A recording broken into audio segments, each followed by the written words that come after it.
The Arizona desert was beginning to cool when my truck sputtered and died, the final stretch of daylight fading behind jagged silhouettes of distant mountains. I cursed under my breath, kicking the tire as dust rose in a lazy cloud around me.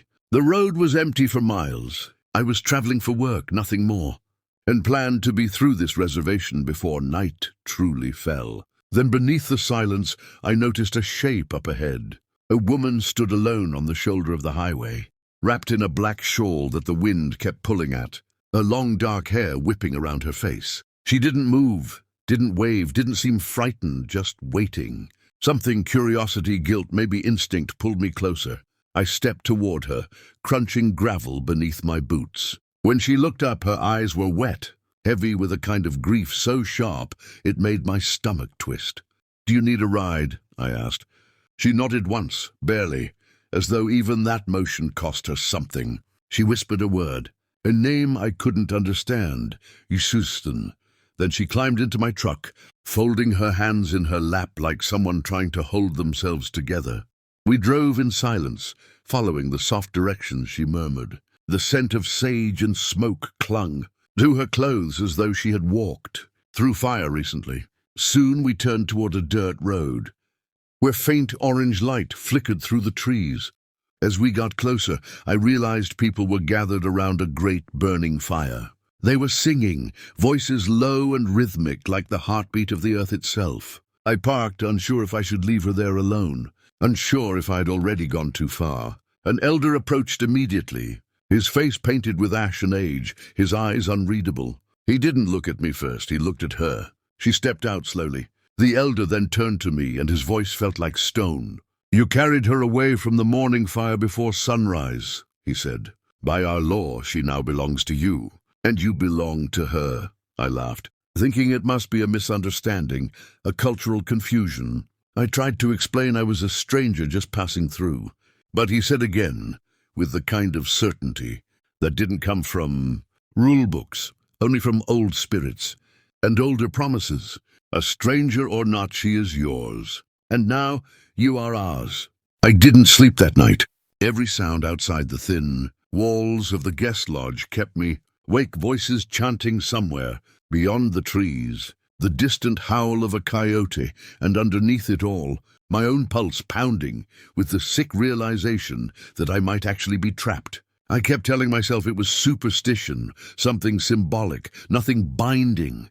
At dawn, while the sky was soft with gray light, I packed my bag quietly and crept toward my truck.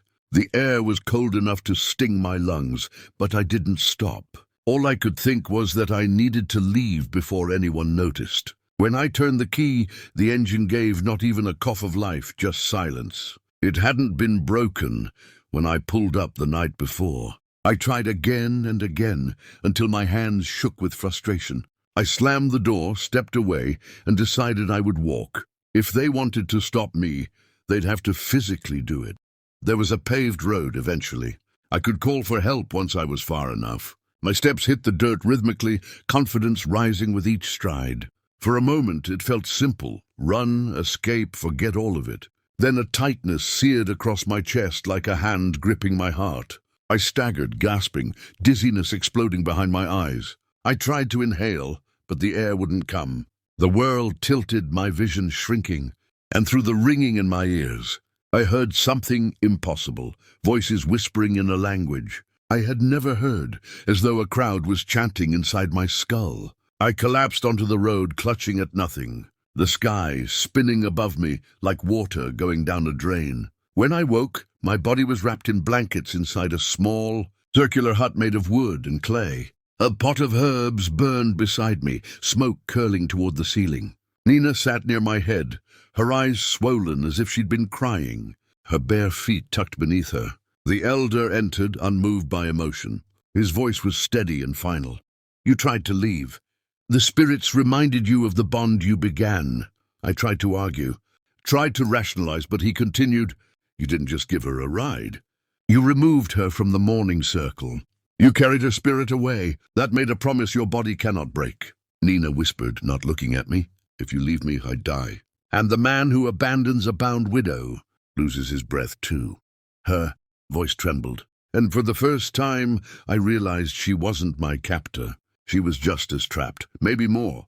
The elder placed his hand on my chest, right where the pain had struck, and said quietly, "The ceremony will be tomorrow. You may resist, but the spirits will not."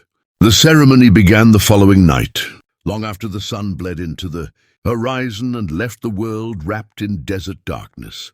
I stood near the fire, its heat pushing against the cold that crept across my skin. Around us, the tribe formed a circle, men, women, elders, even children, silent, watching. No priest, no church, no rings. Only the fire as witness and the sky as roof. Nina stood opposite me, her face brushed with white clay.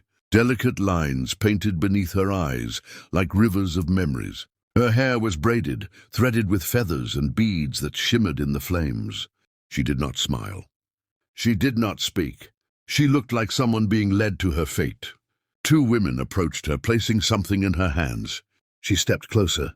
Between us, the elder lifted a carved bowl, made of wood darkened by age, its surface scratched with symbols of wolves and stars. Inside was a red liquid that glistened like blood. "To share breath, to share life," the elder said. His voice broke the silence like a stone cracking ice. Nina lifted the bowl first, took a sip, her eyes never leaving mine. Then she held it out to me. I hesitated. The moment hung between us, choice or surrender. But when I took the bowl, the wood felt hot, almost pulsing, as if something inside it was alive. I drank. The world shifted. The night deepened, the fire grew taller, the smoke swirled into shapes. A wolf, white and glowing, appeared within the flames, pacing, watching. I heard a heartbeat, strong, steady, yet it wasn't mine. It was hers. Our breathing synced, my chest tightening as though invisible threads were being wound between our ribs. Stitching us together, a voice echoed, not in my ears but inside my bones. "Protect her and live. Fail her, and the desert will take you." In a single breath the fire dimmed. The chanting stopped. The cold rushed back. When I opened my eyes, they all stared, not at her but at me, as if now I was the one who had changed. Nina guided me away from the circle. We sat alone beneath a crooked cedar tree, far from the noise and heat. Her voice was barely more than a breath. "My first husband ran." She didn't look at me. "The spirits found him in his sleep." I swallowed hard, knowing there was no escape, not anymore. And somehow, despite everything, I didn't feel fear. I felt her hand reach toward mine, hesitant, fragile. And I didn't pull away.